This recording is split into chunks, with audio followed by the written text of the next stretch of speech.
Welcome, ladies and gentlemen, to another week of Jujutsu Kaisen, the Shibuya incident arc. I have to put this out there right now, at this very moment, and I have to say that with everything that's been going on in regards to the animation and the animator tweeting about his experience while working on Jujutsu Kaisen at the current moment with Studio Mappa, I have felt all kinds of ways when it comes to talking about this video, about this episode. I've felt very conflicted because I had some strong opinions about the episode at first, which I spoke to a friend about. And originally, I thought about making the video yesterday, but I'm bringing this video out yesterday when the episode came out. But some things came up about, and maybe fate or something pushed me to wait. And when coming home, seeing the video by Chibi Reviews, which again one of my favorite anime content creators right now, Chibi Reviews, shout out to him, uh, putting up a video about a tweet that a animator posted. Now I don't want to go into this whole incident right now. I will probably make a separate video on the matter today. I probably will bring it out as well, but I just want to put that little narrative out there just so that you can understand, hopefully, why I'm going to sound very doubtful when talking about this episode. Because at the same time, I had criticism. I very much had a couple of criticisms which could be taken a little bit harsh. However, it's even if that's still how I feel, there's reasons for obviously why things came out certain ways, and there are also and it's also worth noting that just because I'm criticizing the animation doesn't mean that I find the staff or the people working trash, or let alone untalented, because they brought out multiple amazing episodes the past couple of weeks, and I am very, very thankful for that. So, just to get that long introduction out the way, let's just talk about today's episode, shall we? The fluctuations. The episode starts off where I thought it was going to start off, and that is basically Mei Mei versus the smallpox deity fight. It's a quick summary, very simple. She finds out how the smallpox deity's domain expansion works. It's a three-step system, which you get put in a coffin, dug under a grave, and then the third step, I think, is you get sickness or disease, which instant kills you or something like that. And she kept escaping after the second step, basically. So she was able to prolong the attack in a way. It was a very, very interesting, like, detailed technical fight, and the way the animation was handled. Again, this first part was absolutely beautiful.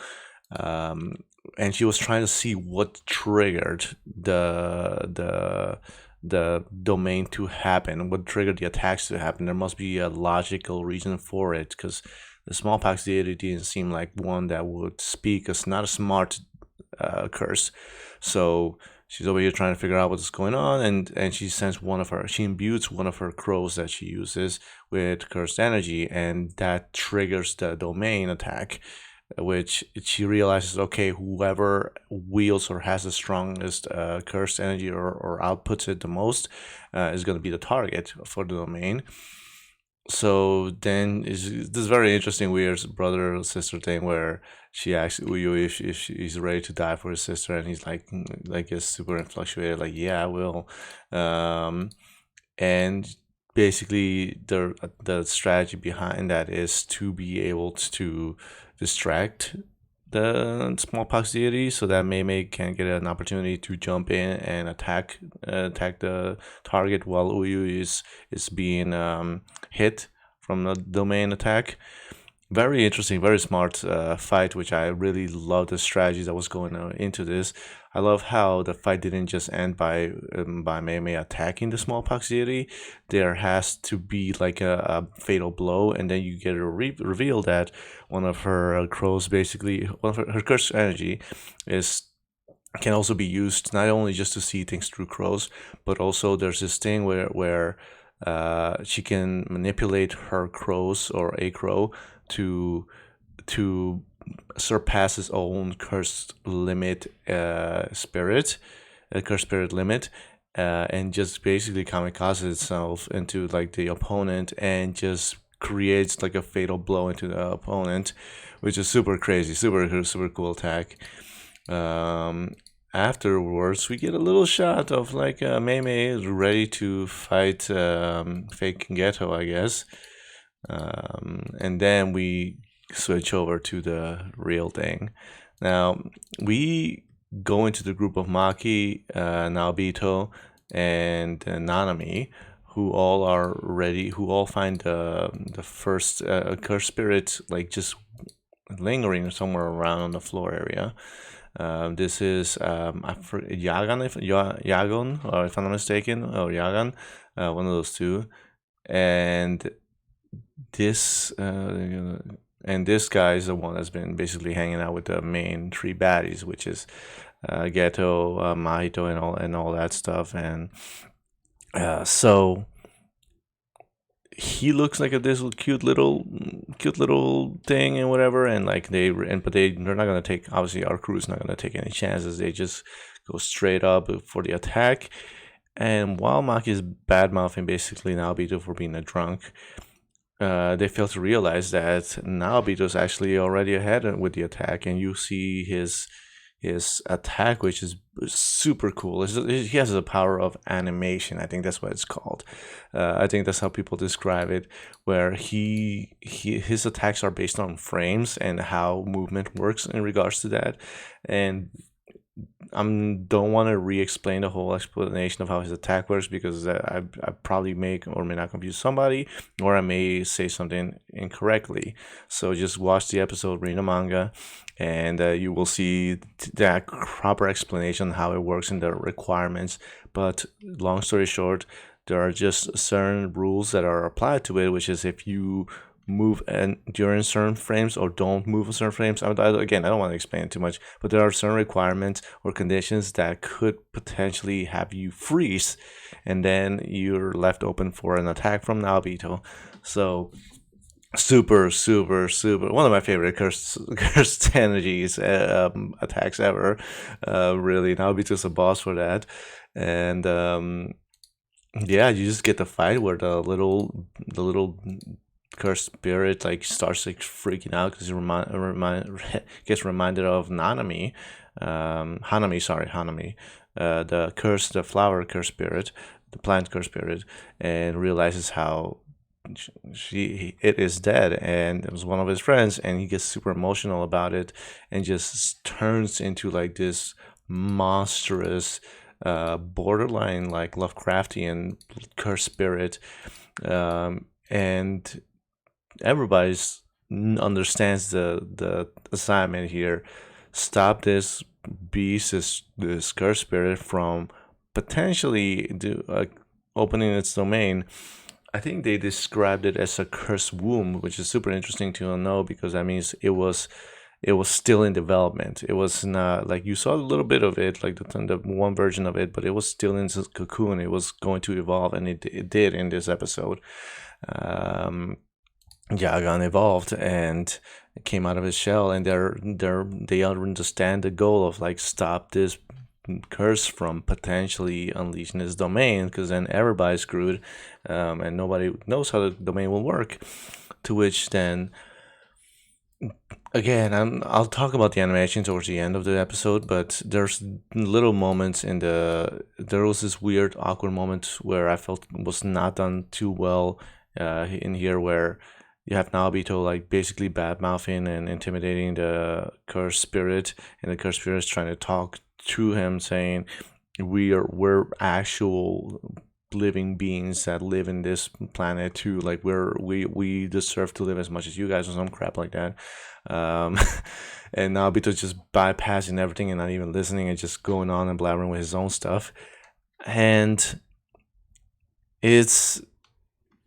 then it happens, like they're going in for the attack, and Nabito doesn't see that he at some point sneaked his domain expansion in, which takes him to the beach area, which we've seen the trio villains hang out before.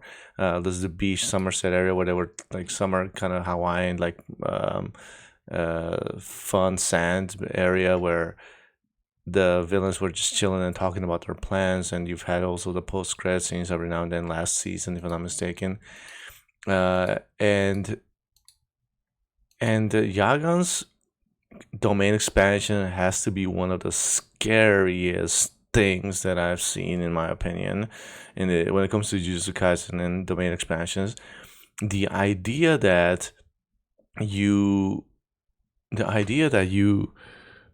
get attacked by carnivorous fish, but you won't know because they're invisible. They appear the moment they hit you only, and that's when you'll know. And by that time, you'll probably have a chunk of your flesh already chunked off, bitten off. Sorry, is a scary idea. Now,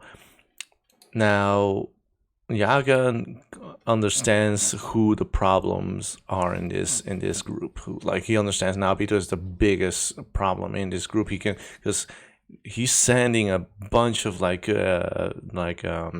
shadow fishes. I guess that's what they call it. I think they're called. I think they're called. What was it called? What was the terminology that they keep using for it? It's basically similar to Fushigoro's technique, a shadow technique. He keeps sending these fishes over as a non-stop and a bombardment of attack, and Nabi's just one of the few people that can actually go up against them. Like, Nanami is getting bitten like crazy. Like, Yagan doesn't want to waste any time with Maki, so he just punches her out the way, and then she goes in for an attack anyway because she's like, "Don't underestimate me," kind of stuff.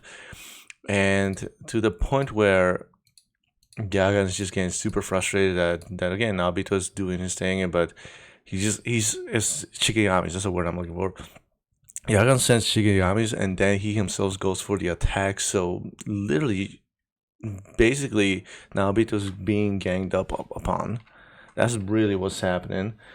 And you can't blame him. He's finding a top tier curse spirit. Like, he got hit bad. He lost an arm. And upon Maki's return to the battlefield, she hears Fushiguro coming in. Now, there's some interesting rule setting that gets brought up in this sequence, where first of all, Fushiguro gives her playful clout, the nunchuck kind of stick weapon. Sorry, I don't know the actual terminology for it, but he gives her playful clout, and his idea is that he's gonna open up a hole, and he's gonna let them out. There's this thing where there's a little sequence between Fushiguro and Yagan where they're trying to understand what the motives are from one another. And I think Fushiguro brings up the idea, like, I'm going to create a hole so everybody can leave. And according to curse spirit and domain rules, people, unless you're Gojo, you cannot activate your domain expansion more than once. So if they can get away from it, then that's it for Yagan. Then he can't use his domain expansion anymore. It's over. Like, he's done for. He did it. Like, once he'll be too exhausted to be doing it again. So if they can get out of the domain, it's over. They win. Now, Yagan thinks that, I may be pronouncing his name incorrectly, Yagan thinks that Fushiguro is trying to fight, to do like a tug of war between domains to see if he can overwhelm with his domain expansion, Yagan's domain expansion. That's the gist of it. So Yagan's like underestimating Fushiguro at first. He's like, he's not gonna be able to win. He's not gonna be able to do shit to me. He's not gonna be able to act up or nothing. So then comes the moment of realization where Nanami goes over to him and says, "I'm going to defend you, and then we will make a hole in this domain, and we will leave." And that's when Yagan realizes, "Oh, I know what they're doing. I need to get there ASAP." And while Maki and Obito are reaching for Fushiguro and getting close to him as they're running away themselves, Toji arrives on the battlefield with clear blank eyes, just entering through the hole and a smile on his face. Boy, yeah, low, yeah, it's I'm super stoked because again, like last week's episode was super amazing. This week's episode was tight too. Next week's episode is gonna be incredible as well. There's a lot of stuff that's gonna still be a lot of cool stuff that's gonna be happening. So the reason why I also gave the introduction earlier on is because and I wanted to bring this up, and I told myself I wasn't gonna talk about this at first, but I guess I should. And that is that when I first watched the episode yesterday, I unfortunately wasn't too impressed. Like it was cool. It was some of the stuff that I expected, but there was some of the animation that I felt was pretty off, and I wasn't too excited about. There were moments in my head, and I didn't want to have to say this in this video. I told myself I wasn't going to originally, but there were moments where I legit thought, like, man, the manga actually did it better. Unfortunately, like the animation's still good. It's cool to see it animated, but some things fell off for me. That being said, the whole controversy happened in regards to what everything was happening with Studio Map and their animators, and I have to retrieve some of my words, and I don't mean that in the sense that all of a sudden the episode looks good to me. By that I mean it's just that I understand why some shots were not as detailed as I wanted, or why some creative shots weren't made, or why certain movements felt a little bit off or stiff. It's understandable. I do not want to sound harsh to any of the animators at the end of the day. Like again, I'm going to talk about this in another episode, another video, but it's a shame of what's happening right now at the moment with that whole situation. But for what it is, it was a good episode, and I rewatched the episode today one more time. It's not as bad as I remembered it yesterday. Maybe I was just in a bad mood, or maybe I wasn't just paying too much attention. But the episode is enjoyable. It's pretty good. It's really fun, like good action sequences, and mostly the beach areas. That's where I originally had problems with. After rewatching it, it's not as bad as I thought yesterday. I think it was more me just putting super high expectations of this little sequence in my head. Maybe that's what it was. But all that being said, again, I would still like a solid 7-8 out of 10 episode. Like for the quality that we got, 7-8 out a solid 7-8 out of 10 episode. That being said, it's next week's episode is gonna be another crazy one, so I'm super stoked.